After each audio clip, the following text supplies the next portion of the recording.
A Musical Life with Malaysian musician, composer, and producer Rendra Zawawi.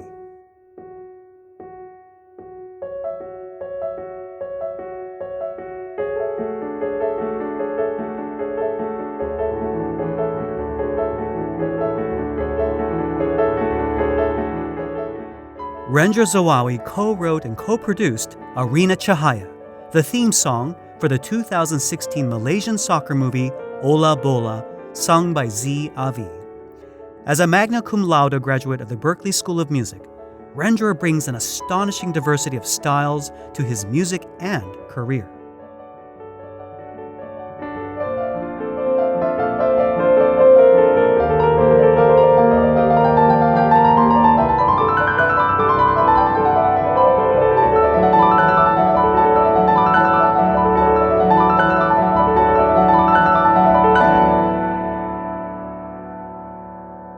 This episode of A Musical Life is brought to you by A Musical Life Mastermind. A Musical Life Mastermind is a place where I teach musicians how to be entrepreneurs, drawing upon my own experiences pioneering digital sheet music, creating page-turning pedals, co-founding AirTurn, writing a book, and teaching thousands of people around the world to play the piano through my Clair de Lune from Scratch YouTube series and my online popular piano school at ArtistWorks. Every week, we have live mastermind sessions, which are group video chats where we feature case studies and share ideas to help each other find more students, get more gigs, and explore creative ways to grow a career. If you're looking for a better way to make a living as a musician, I'd like to invite you to join the community at A Musical Life Mastermind. To get started with a free book on the number one resource you need to grow your music, visit amusicallifemastermind.com. Once again, that web address is amusicallifemastermind.com. Welcome to A Musical Life. I'm Hugh Sung. Before we get started with Rendra, I wanted to take a moment to share the story of a remarkable young man who I've known ever since he was a child. Hi Musical Life, my name is David and I am the Instrumental Music Director at Venice High School in Los Angeles, California. This is my third year there, but it is my first year as full-time teacher. Prior to my involvement with the school, there had not been a band director for a few years. This year we've had some great successes in rebuilding the program, but there are always struggles when there are limited resources and extenuating circumstances. At the moment, I teach in two different classrooms that are half a mile apart due to a fire in the band room right before I came to the school. About a month ago, I was hospitalized for pneumonia, and walking back and forth multiple times a day has become a struggle. On top of that, this past week our auditorium was deemed unsafe, and it could take up to 2 years to restore because it is a historical building. Instead, we are to use our gym, but our custodial staff is overwhelmed with one person short and unable to assist us. With our program growing, especially with an active marching band, a utility cart is something I've always dreamed of having. Given the recent events, it has now become a necessity. If you go to gofundme.com/AJ's Utility Cart, I've made a GoFundMe campaign to make this dream into a reality. That's gofundme.com/AJSUTILITYCART. There you can read more about my situation and donate to support our wonderful program. Thank you so much. I want to thank David for having the courage to share his story and, frankly, to ask for help. Please consider giving what you can to support David and his wonderful band program. We'll include a link to David's GoFundMe campaign in the show notes. Now, back to Rendra. We're continuing our series on musical entrepreneurs. As I mentioned in the intro, Rendra Zawawi is one of the most diverse musicians I've come across. Hold on to your hats, because we're going to be listening to a really wide variety of musical styles that Rendra writes and produces.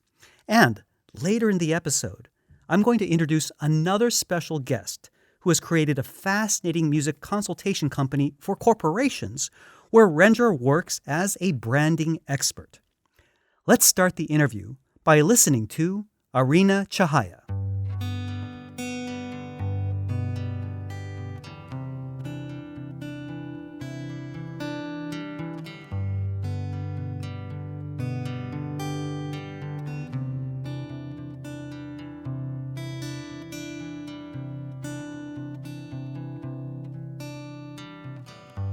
Walau dunia menjadi gelap gelita, pegang dengan penuh percaya kepada mimpi kita.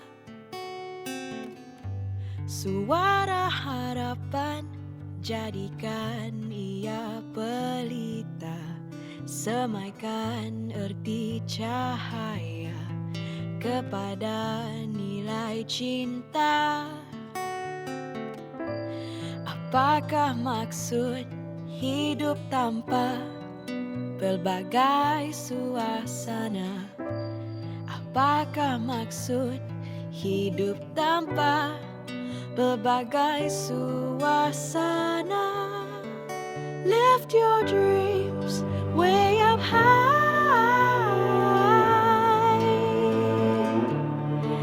Lift your goals to the sky.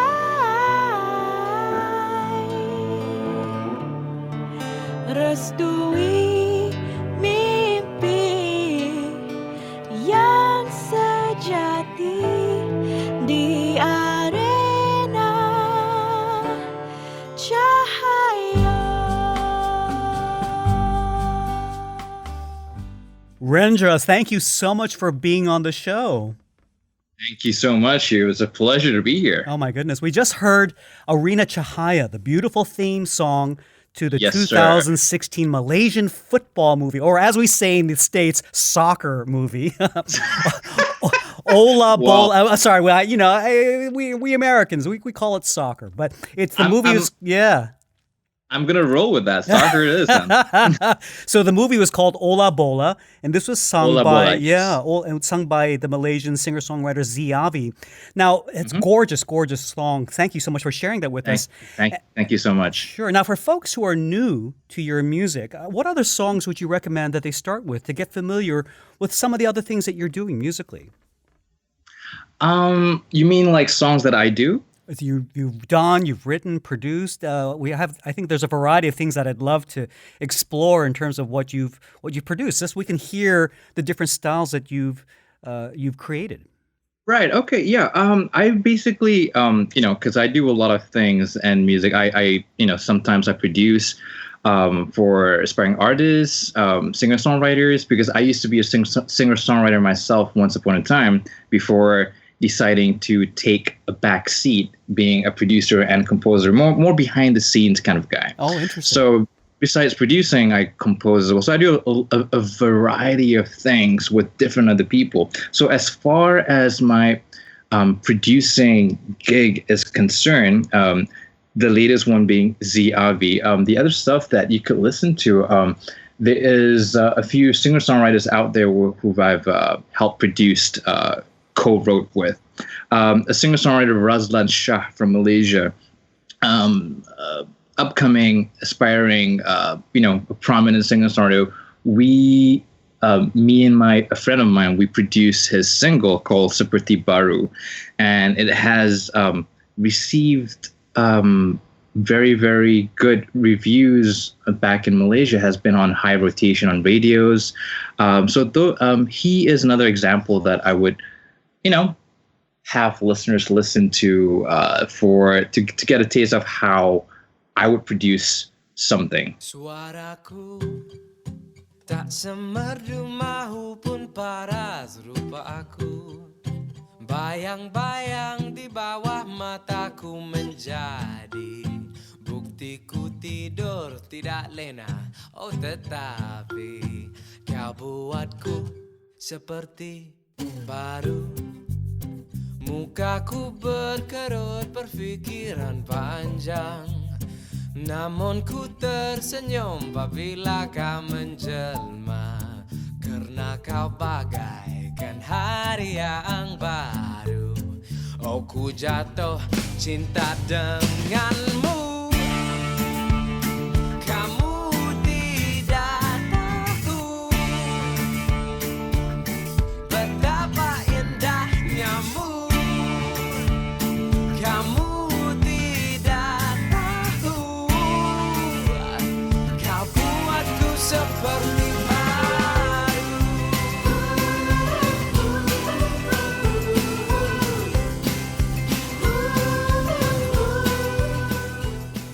The other segue I would also get people to listen to is actually my own single, Faceless, where I first, that was actually my first single that I released about 4 to 5 years ago, I believe. And that was my journey as a singer-songwriter back in Malaysia, where I first started acquainted with music myself. I was a composer. I sang, and I tried to sing and play at the same time with guitar, and I kind of made some interesting stuff to a point that I released a single called Faceless. It's a very pop, folk, rock, eclectic kind of combination of stuff. And that was the peak of my singer-songwriter career, where I produced this Faceless, where I actually sang on it. And this song was actually nominated for Best Rock Song and Best Music Video at the 2013 VIMA Awards, which are these Asian Independent Music Awards. Is that correct? Yes, sir. It was. That's Once upon a awesome. time. Awesome. That was a good time. Yes.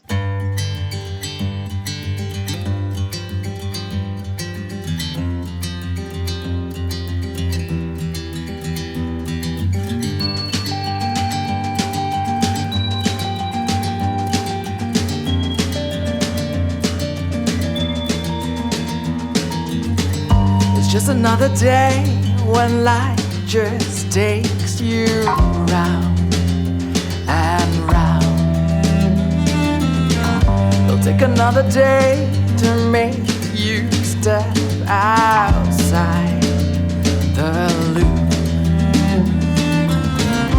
I know there's something on the other side of things you never said or smiled away. The faceless boy in me is all I need to scream. Whoa.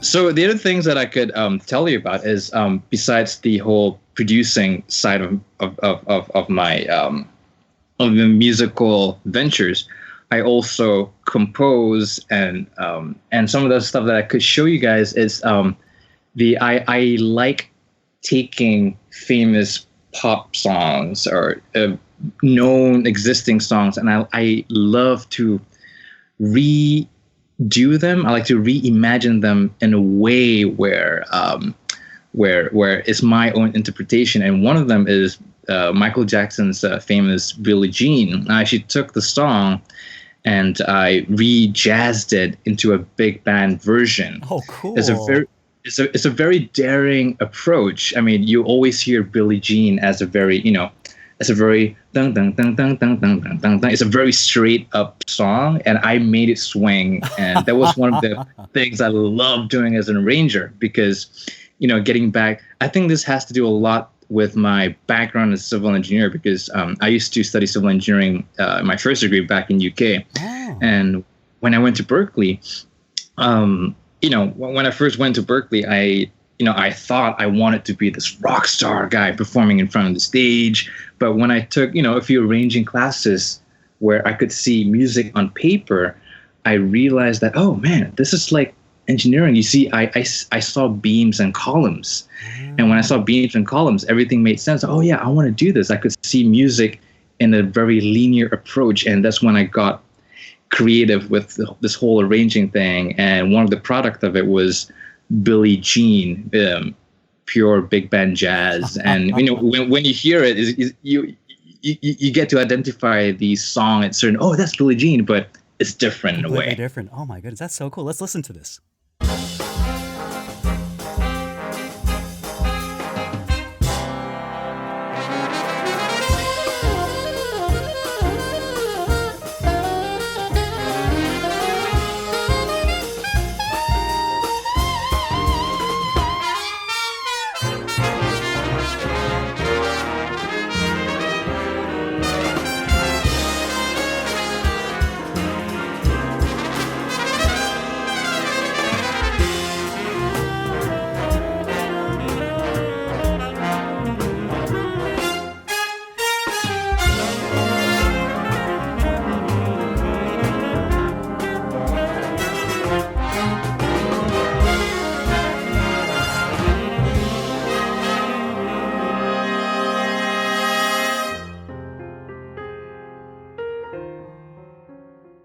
as part of my musical ventures, I tackle different genres of music. I do jazz, I do pop songs, I do singer-songwriter stuff, folk, and I also do electronic music.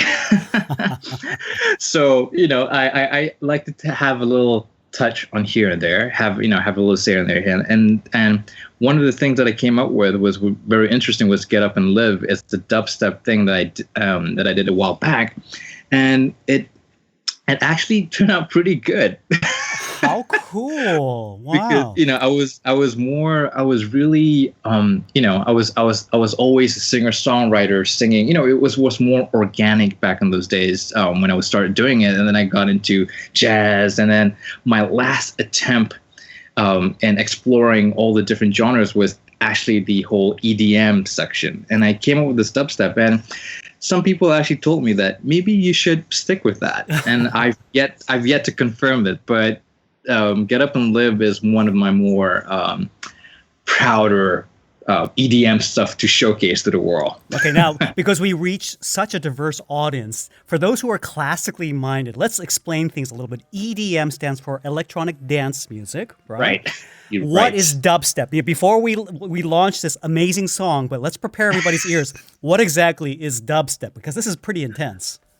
Man, dubstep. I mean, it used to be the thing. A couple of years ago, and I think right now it's not as popular as it used to be once before. Dubstep is and when you talk about EDM music, there's a lot of variations of like there's house, there's EDM. That's right. There's house, there's trap, there's dubstep, and every little. It's so interesting because every single one of them has a different definition that a layman could not, it's really hard for a layman to tell. Like just say, like in one bar, you have the kick 4 on the floor, and that defines certain genres of EDM, and you have like a player of the hi-hats having 16 of all the hi-hat, that will define another category of the EDM music. So it differs from genre to genre. So it's really interesting.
One thing for sure, you are far from uninteresting. My goodness, the variety of styles and creativity you have is just so inspiring. Now, I understand that you're from Petaling Jaya, Malaysia.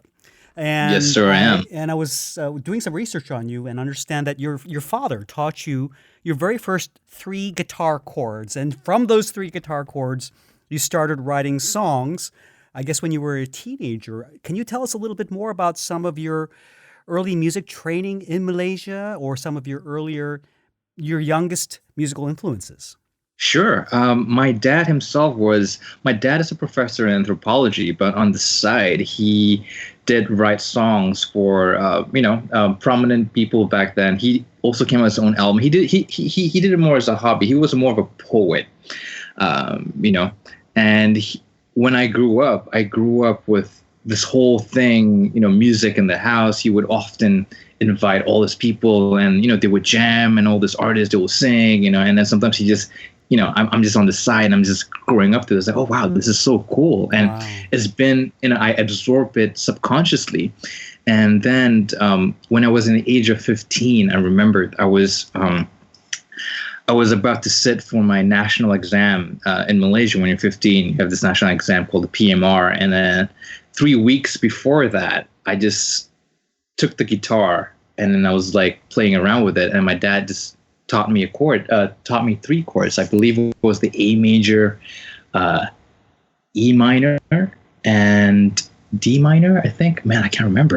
D major or something. Okay. There's 3 chords. And then after learning those 3 chords, the next day I came up with the song. Having stress from studying for this national exam, I just took it out on this guitar. And with this 3 chords, I came up with a song called I'm Lost the next day. What a perfect therapy for your exams. My goodness. Yeah. It all started from there. I just started writing songs, and I saw myself more as a composer first, and then singer second, guitarist third, because I never could sing when I started writing songs. And only after I wrote a few songs and I started singing, and I just started developing the singing capabilities, and then I just started doing my own thing. And then lo and behold, my dad was like, "Whoa, what have I made you?" I'm doing something else. And then music became a part of my life after that. And What's interesting, because you just mentioned that you studied civil engineering in the UK. So it sounded like that was initially going to be your career focus. So what made you decide? I mean, are you still doing work in civil engineering, or have you decided to make the plunge full time into music? God, no. For the sake of humanity, I'm not. So tell us a little bit about this little interesting divergence in your life path. What made you interested in civil engineering, and what made you leave it? After high school, back in Malaysia, it was all about, it's all about the sciences. You're either doing medicine. It was more popular for you to be choosing either becoming a doctor, an engineer, or a lawyer, or something related to business or economics. Music was never on the list to be something popular, and also for the fact that there was more scholarships granted to these professions and not in the arts. So I had to choose the lesser of all evils. So I kind of chose engineering because I knew in the future I wanted to do music on the side, and I knew being an engineer would give me that time as opposed to being a doctor, which is full time. That's a different story. So I took engineering, civil engineering, and I had some interest in it because I'm a very technical person. I'm a very logical minded person. So civil engineering kind of made sense to me in a macro level, and I got a scholarship to go to University of Nottingham in UK to finish my civil engineering degree. And then once I completed that, while doing that as well on the side, I was doing all this music stuff as well. And, I was doing pretty well. And then once I graduated, I had things didn't work out for me in the civil. I kind of made a conscious decision to leave that profession and explore other things before ultimately deciding to go to Berkeley to pursue music full time. Now, boy, not only did you pursue music, but you actually graduated magna cum laude from Berklee College of Music, which is in Boston, and you got a degree in contemporary writing and production. Boy, you don't do anything half measured. You really go all out. My goodness. Now, the cause of my age, yes. Amazing. So Berklee, for those who don't know, Berklee is recognized as one of the leading institutions for modern music education. Now, coming from the classical music world, the closest equivalent in the conservatory setting might be a degree in music composition, equivalent to what you got. I'm wondering if you could share, what are some of the things that you studied that went into your degree? So contemporary writing and production is basically a degree offered by Berklee to enable one person to be a self-sustaining musician. And what I mean by self-sustaining is that you're able to write scores, you're able to produce, you're able to mix, you're able to do sound designs, you're able to arrange for big bands, you're able to arrange for orchestra, for small ensembles. It gives you this very wide range of training across all spectrums of, film scoring, music production engineering, sound designing, composition. So it's a very broad, it's a degree that gives you broad skill sets across all categories. So some of the stuff that we learn includes learning how to write for small bands, learning how to write from orchestra, as I mentioned, for big band, jazz. We are trained to notate scores in a very professional manner with notation softwares as well as writing. We're also trained to understand how sound design works, the different genres out there. We learn to write in different styles and jazz and waltz and all the sambas and all jazz. So we're trained in different genres as well as different skill sets as how a musician should have in this day of age. And so the result of that is that I now can be my own producer. If I wanted to sing something, I could be my own producer. I could record myself. I could mix for myself. I could notate for whatever live instruments that I want them to come in. I'm just this one man studio kind of thing. Wow, so wow. it's really convenient. Oh, an incredible education. It's amazing. Now, of course, Berkeley is very prestigious, but did your parents have any reservations about you changing course from a quote-unquote more stable career?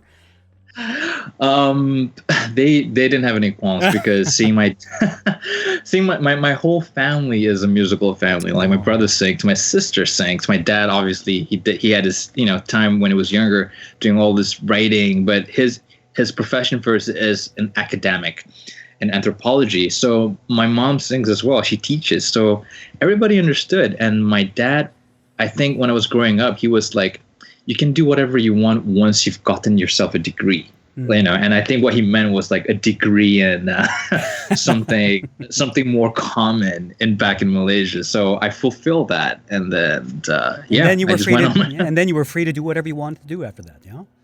Yeah, Amazing. Pretty much. Well, you've achieved an incredible success by writing the theme song for this movie, Ola Bola. Again, the name of the song that we heard at the beginning of the interview is Arena Chahaya. And I'm wondering, that's an incredible coup. I mean, the movie has done very, very well. I was looking at some of the statistics. Of course, here in the United States, we talk about how much money did the movie make. And apparently the budget for the movie was about $1,290,000 to make, but then it actually grossed over $4 million.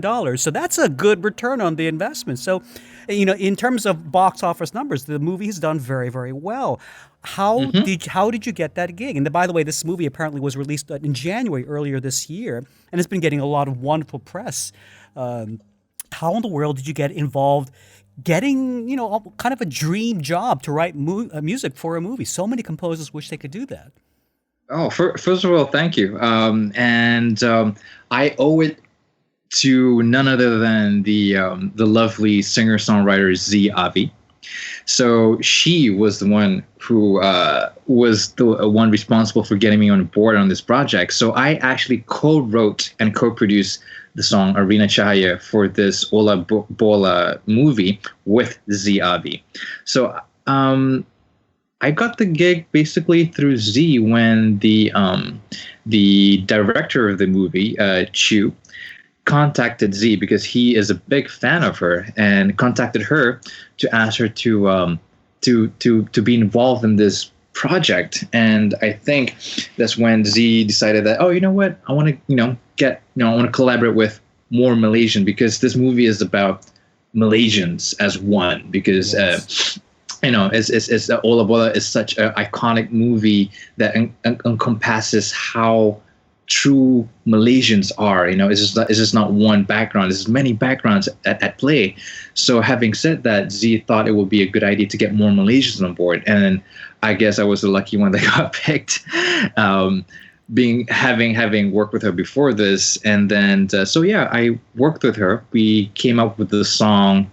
It was an interesting process because we had to come up with the we had to come up with the song, and then she had to travel back to Malaysia to for her other stuff. She has some other stuff going on, so she wasn't in LA for most part of the whole thing.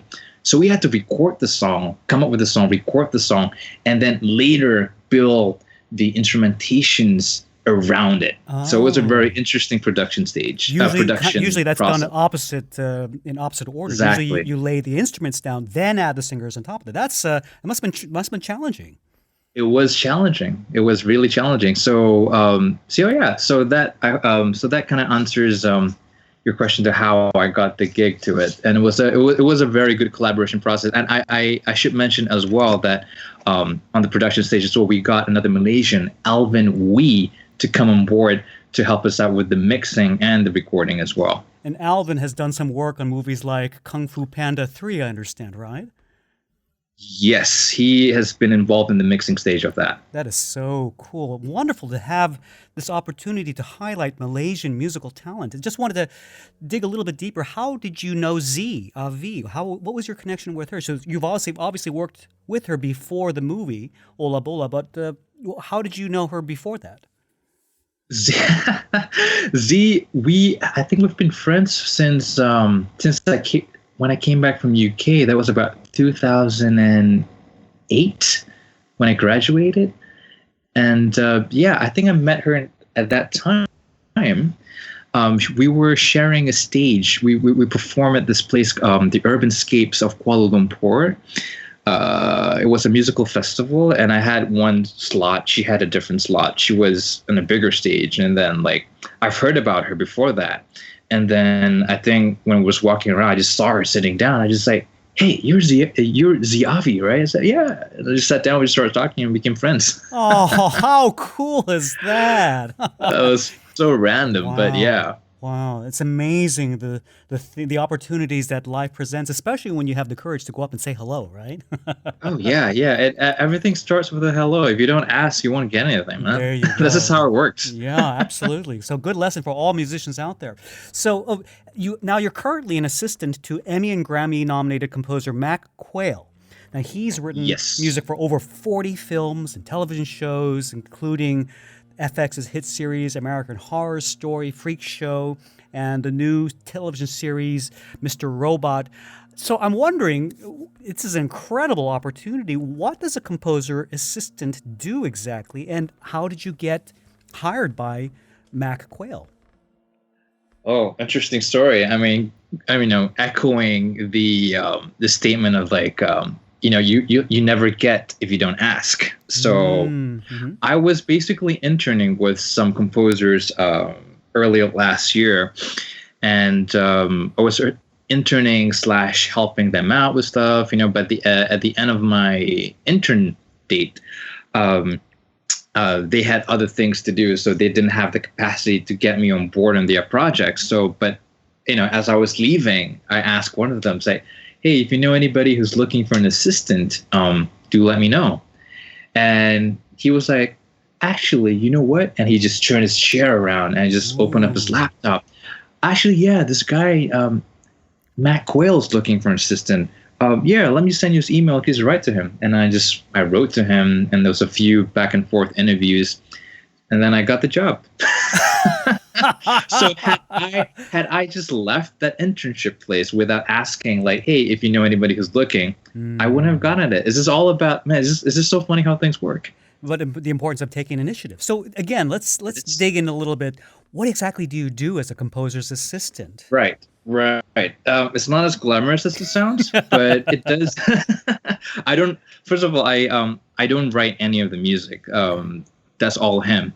What I do basically is I'm responsible for a lot of the studio, the maintenance of the studios, the maintenance, the structures of everything coming in from the network, everything going out to the network. I make sure everything comes in, or whenever stuff comes in from the network to Mac, I usually would be, he would task me to be responsible in getting things in order, making things work, making sure that everything is there so that he can just come into the studio and just write without worrying about setting this up, doing this and that. So he can just come in, write, and just get out and tend to his family. So when you're talking about getting things in, these would be film clips or audio clips, or what kind of materials would you be receiving to prep for Mac?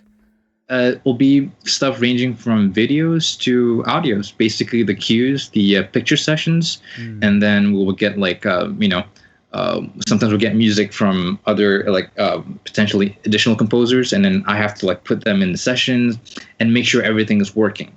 I think, the biggest challenge to this whole thing is the technical aspects of it. There's a lot of technical poking around that needs to be done. And so that's where I come in and make sure that, there's no technical difficulties. And sometimes when you're loading a session, this is missing. And then you just got to be there and just be like, you just got to be on top of things. Like, okay, this thing, boom, boom. All right, it's fixed. Composers, they don't want to deal with these technical issues that can drain like 1 to 2 hours away from their writing time. So you leave it up to the assistants to make sure that everything is ironed out, and so that when they just come in, they can just write. So stuff like picture sessions, and then sometimes I have to set up the sessions like, all right, he wants like a certain, or for this cue he wants certain sounds for it, so he tells me what he wants, without being too technical about it, and then I just go in and I set everything up, and it's great because you have both a technical background and the musical background. So he can speak to you both as a musician, and then you can just take care of all the technical details as you've been describing, so that he doesn't have to worry about that. But you can communicate on that musical level, which is not easy to find. Exactly. I think in these days of age, this age of days, I think being a musician these days is all about. It's not just about having the the creativity mindset, the knowledge on how to write as well. I mean, that's all good, but I think to be able to get to a comfortable position where you can actually do that, comfortably, is also to have knowledge about the technical aspects of writing music. Because these days it's all about computers, man. Everything is done in the digital workstation. Yeah. So, and in order for you to do that, you got to have a little bit of understanding about how it works, and if things go wrong, how you can fix it. Yeah. And I think this is a lot of these are one of the main things where composers, when they look for assistance, that's what they're looking for: a technical resourcefulness, basically. It's just incredible. I'm listening to your story and I'm hearing this amazing mind. You have your hand and talents into so many different styles and capabilities. Now, if that weren't enough, you're also the brand expert for a fascinating organization called Sound Leadership.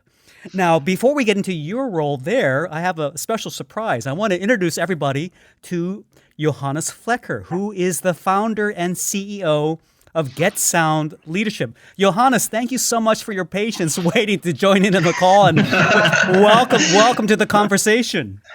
Thanks for having me. Absolutely. This is kind of a cool little bonus. So I understand that a lot of companies try to put together creative bonding experiences for their employees to inspire greater productivity, greater creativity. And most of the ones I've heard of involve some sort of physical obstacle course that requires teamwork to complete.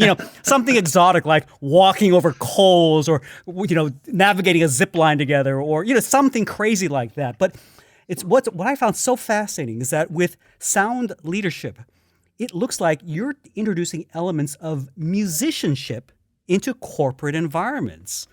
So, Johannes, tell us, how can companies benefit from learning to be more like musicians?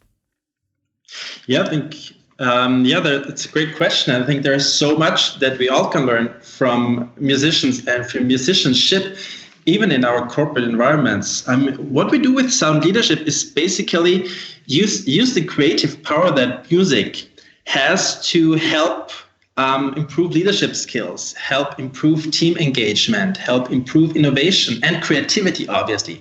Like, for example, writing a song together in a team is so much about telling a story together. It's so much about which story do we want to tell? How does our corporate culture sound? But no one ever does this in a song. And that's what we're doing, where we're helping with Sound Leadership, with organizations to have this experience to, for example, create lyrics, create a melody that reflects their actual story in the form of music. And I mean, everybody can relate to that. Everybody loves songs. We have heard from Rendra and from his songwriting. Everybody loves a song and a good story. And with Sound Leadership, we're helping organizations do that. Now I'm going to interject here because I've heard from so many people who've said, "Oh, I wish I took music lessons when I was a kid. I wish I didn't give up." And I'm sure a lot of people in the business world would say, "No, wait a minute. I have no musical talent. I don't play an instrument. I don't sing. How in the world can you teach me to write a song?" Yeah, that's really, really important, because that's always the disclaimer we have, because it's always the first question. But we're not musicians, and it's actually we created Sound Leadership to make songwriting, to make stage performance techniques, to make this available for people who have never touched a music instrument, who have never seen or written a note.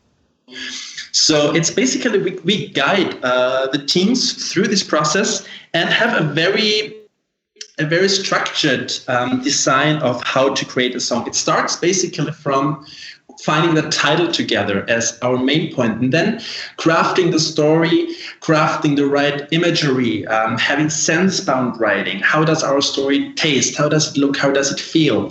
And from that, delving and immersing into our own story that we want to express. Let's say we're a marketing team and we have product development, and we want to express the story. What do our clients think of our product?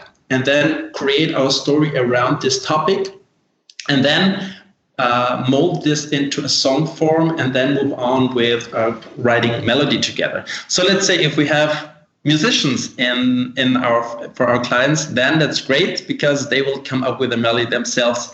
If people have never seen or never experienced it or never had education, then we help, obviously, and give a lot of recommendations and trial and error. What sounds good? Is it too slow? Is it too fast? Is it too minor? Is it too happy, too bright, whatever? And we come up with something at the end, and it works. It's not so much education and teach, but going through this process together. This sounds so much like so many branding exercises where it's such a vital aspect of companies to find their identity, identify their core ethos, why they are doing what they're doing, and coming up with things like taglines or core messaging. But sounds like you're taking this to the next level, where it's not just this dry statement that you've spent money just to craft, but you actually have something, you have an experience that humanizes the company's story and really touches people on a much deeper level, from both as a creator and as recipient, and gives companies an opportunity to bond with their clients, their customers, and even co-companies, their partner companies, in a much deeper way. Yeah, definitely. Because, I mean, as you said, it's such a difference if we as a team, we as an organization, we create something together, which is, on one side, it's fun and it's very creative, obviously, but it's not just that. It really helps us express who we are or who we want to be. Like what you said, as a corporate songwriting, right now we're like in a project where our clients basically write a song for a 150-year anniversary of their organization. And what better way as to get together all the team members to create something very inspiring, create their vision for the future, include the past that happened with this organization, and have a great time, perform this at their event, have a CD of their own original song. I mean, what could be more identity? What could give more identity and more meaning to this anniversary than something really original, where this also translates what this organization is about. Johannes, I'm wondering, what is your own personal musical background? It's so fascinating, like listening to Rendra again. We have so many things in common. And first and foremost, we both went to Berklee College of Music and studied contemporary music writing and production. And I'm also a songwriter. And my background is classical music. Since I was a little child, I grew up in a family of classical musicians and studied piano and violin from age 6 and sang in my father's choir.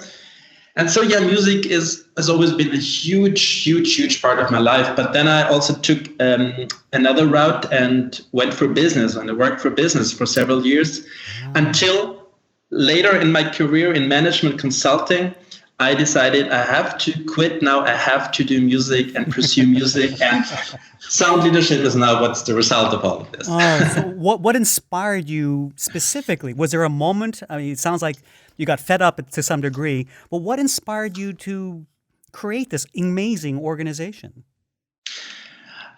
There was one defining moment in 2014 while I was at Berkeley already. I worked for a consulting company and gave a leadership seminar, and it was for bankers, and it was about teamwork. And obviously I decided to include music in this.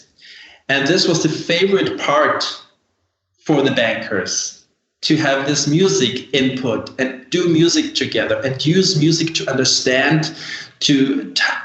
how to lead a team better. What can we draw from music for this? And I did this several times using music as a tool to help improve leadership skills and work engagement. And specifically this one seminar where I put a lot of things together and people loved it. And I thought, when bankers love this, when they were able to, when they said that's the highlight, then there must be so many other organizations out there. Johannes, this is such a fascinating enterprise and so unique. Can you share which companies of note have worked with sound leadership? Yeah, we're very happy that we had clients who really stayed with us from the beginning of sound leadership. And Fidelity Investments is one major company who is our client. We worked with Miele Household Appliances. They're a German company. They're doing this very long-living washing machines. And we worked with the marketing team. We worked with a pharmaceutical company called V4 Pharma. We did projects with for summer programs by Berklee College of Music with Berklee Institute of Creative Entrepreneurship. We worked together with the University of St. Gallen in Switzerland for projects, with agricultural colleges actually in Austria. And we're now moving and expanding towards India, and right now doing the first project, setting up the first project in India with some team members who are representatives in India. So we have projects in the US, from Boston, where we are based basically, going to Los Angeles with Rendra, Europe, where I'm originally from, and now expanding to India as well. Oh, so exciting. What a thrilling idea. You know, it's just wonderful to hear of businesses working with music in such a unique, creative, and beneficial way. I just tip my hat off to you, Johannes. Now, I understand, of course, you and Rendra, as you mentioned, went to Berklee together. What made you decide to bring him on board as a brand expert? All right. Actually, the main decision before I even started this company, long before I started, we met for a big music project in the year 2013. And already at the first time we met for rehearsal, I knew we would become very good friends, and we understood each other very well from the first time we had this rehearsal. At least that was my impression. And from then on, this was a really great friendship. We started a really great friendship and worked together in school and outside of Berklee College of Music.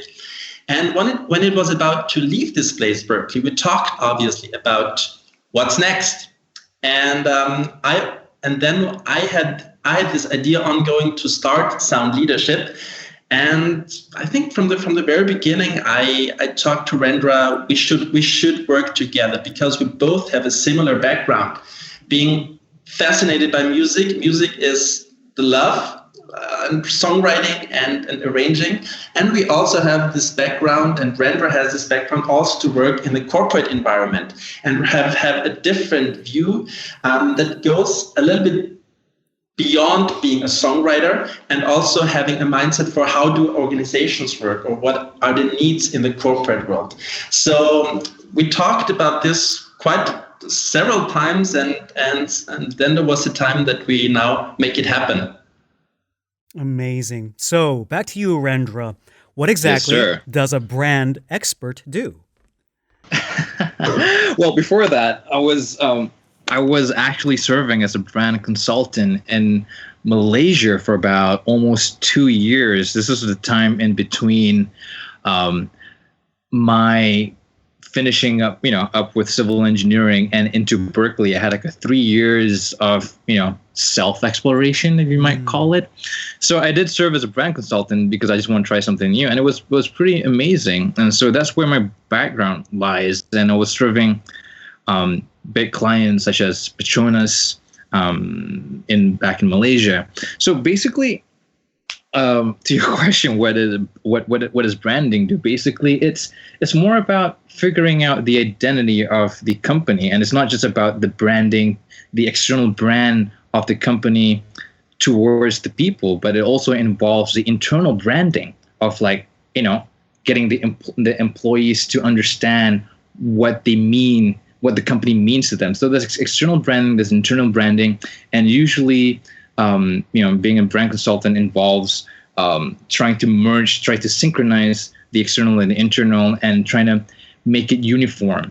And whatever they market themselves must have these branding guidelines that they've worked out. So basically, the ideal situation is, to have your core brand ironed out, to have your core brand identified and nailed, so that your marketing, whatever marketing that you do beyond that, reflects that core branding that you've developed for your internal and external. And that way, whenever any marketing is done on behalf of the company, it's uniform. And you kind of want people to say, oh, when you hear the sound, it's this company. When you see this color, oh, we know it's this company. When you see this logo, we right away we know it's from them. And if things are done in a certain way, it's this company. That's what branding is all about. You're telling the story of the company to the world as well as within the company, so that everybody understands exactly who they are, what they do, why they do what they do, and just creating all the elements from logos to marketing ads to even taglines and descriptions. It's a huge job that I think a lot of companies don't appreciate enough, and the most successful companies understand extraordinarily well. Well, Rendra, back to your musical side of things. Tell us about some of your next projects, and if you don't mind closing off the interview with telling us what your ultimate dream is to accomplish as a musician. Will do. So I have some personal projects lined up. I think one of them, which is coming up really soon, we're finishing up this pretty quickly, is a short film by a short film called Menunggu, which means wait in the Malay language, but it's shot in Los Angeles. It's directed by an award-winning director, Thiaga Raja. He's won a few awards. Last year, just won the Best Music Video Award in Los Angeles. So it's a very, I'm writing music for it, and it's something that I'm looking forward to, because the production value, I've seen some of the footages, and the production value is really amazing coming from Thiaga Raja. And I've also been, another upcoming project is this animation series that's coming up, and it's basically a pilot. It's called Legong Chronicles of the Sword. So that's something I'm looking forward to. And I think there's one more which I'm not allowed to speak about just yet. So I have some 3 projects lined up. Oh, I also have this advert that I'll be writing soon with a company here. So that's it's still within talks. So very cool. Something I'm looking forward to. Yeah. So. And closing off. And your ultimate dream as a musician. Where do you want to see yourself in 10 years? Oh, That in 10 years I will be like, I want to have my own yacht. There you go. Don't dream small.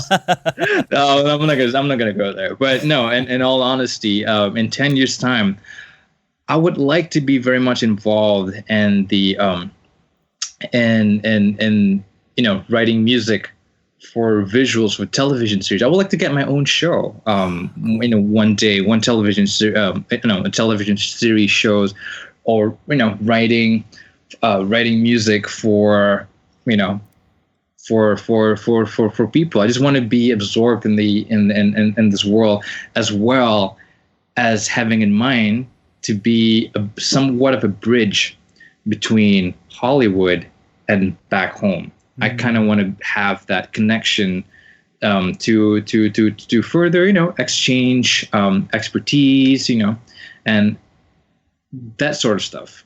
But personally, I would like to be here doing more music. It's a beautiful dream. Rendra, Johannes, thank you both so much for taking time to be on the show and for sharing your fascinating enterprises and projects, and I wish you both all the very, very best. Thank you very much. For links to Rendra's website and Johannes' company, Sound Leadership, visit the show notes at amusicallife.com. While you're there, be sure to sign up for our weekly newsletter to get the latest updates on the show. And if you have a story to share, tap or click on the Send Voicemail button along the right side of the screen. We recently crossed over 250,000 downloads of the show. Thank you so much for your support. Please help us cross the next 250,000 by telling a friend about this show and posting a quick review on iTunes by going to amusicallife.com/review. Until next time, I'm Hugh Sung, and I wish you a musical life.